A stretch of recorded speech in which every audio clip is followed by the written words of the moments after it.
Hi, I'm so glad you stopped to spend time today with me. And today's going to be story time with Teacher Deneen. This is a story written by Helen E. Buckley, and it's called One Little Boy. My parents, Bob and Adelaide Page, were voracious readers. My dad's reading of choice was National Geographic, the newspaper, Reader's Digest, the dictionary, and the almanac, which he always had right next to his bed. My mommy was a reader of magazines, Good Housekeeping, and books. And something that she would always do is save stories and articles for me that she thought that I could use in my life. And especially when I started teaching in 1986, sixth grade, she really started saving articles that I could use in my classroom.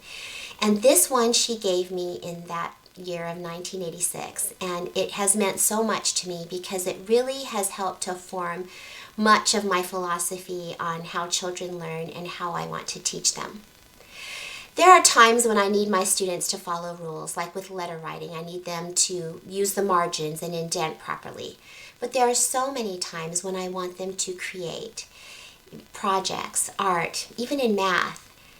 And I love when they ask this question, oh, can we do this? Can we do that? But oftentimes they'll ask in a way of permission, like, is it okay if I put red here? Is it okay if I draw over here?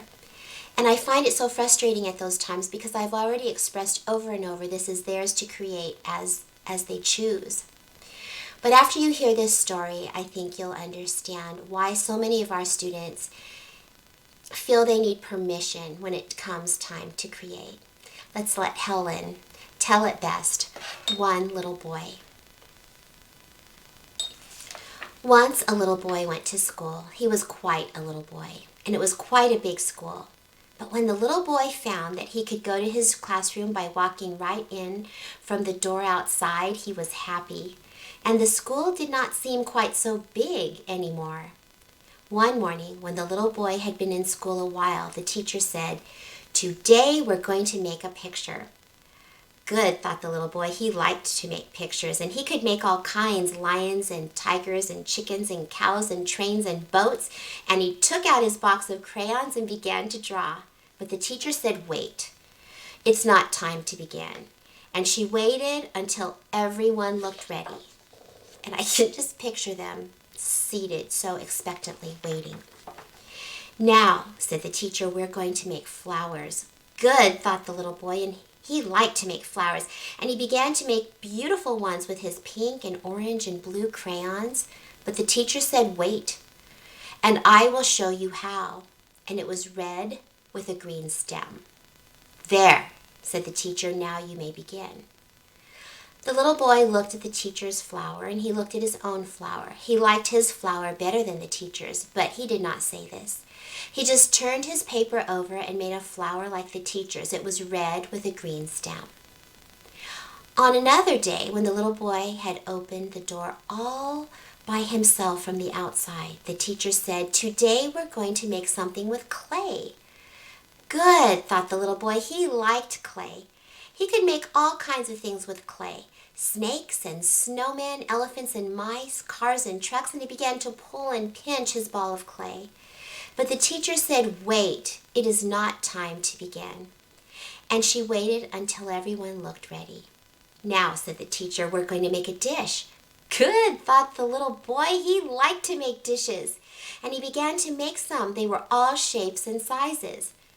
But the teacher said, "Wait, and I will show you how." And she showed everyone how to make one deep dish. "There," said the teacher, "now you may begin." The little boy looked at the teacher's dish, then he looked at his own. He liked his dishes better than the teacher's, but he did not say this. He just rolled his clay into a big ball again and made a dish like the teacher's. It was a deep dish. And pretty soon, the little boy learned to wait and to watch and to make things just like the teacher. And pretty soon, he didn't make things of his own anymore. Then it happened that the little boy and his family moved to another house in another city, and the little boy had to go to another school. This school was even bigger than the other one, and there was no door from the outside into his room. He had to go up some big steps and walk down a long hall to get to his classroom. And the very first day he was there, the teacher said, "Today we're going to make a picture." Good, thought the little boy, and he waited for the teacher to tell him what to do. But the teacher didn't say anything. She just walked around the room. And when she came to the little boy, she said, "Don't you want to make a picture?" "Yes," said the little boy. "What are we going to make?" "Well, I don't know until you make it," said the teacher. "Well, how should I make it?" asked the little boy. "Why, any way you like," said the teacher. "And any color?" asked the little boy. "Any color," said the teacher. "If everyone made the same picture and used the same colors, how would I know who made what and which was which?" "I don't know," said the little boy.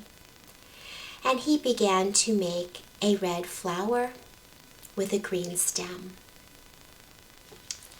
I can't remember if I've told you that if you would like a copy of this story, you can find a PDF of it on Google, Helen Buckley.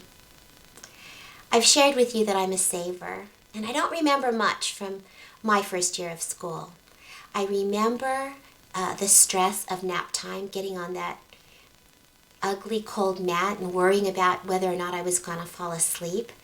I remember my teacher, and I remember one art project that we did. It was a clay project. And if you look, you can see where I pinched, and I pulled, and I made a dish. But what kind of dish did I make? I made one deep dish too, just like the little boy and his teacher.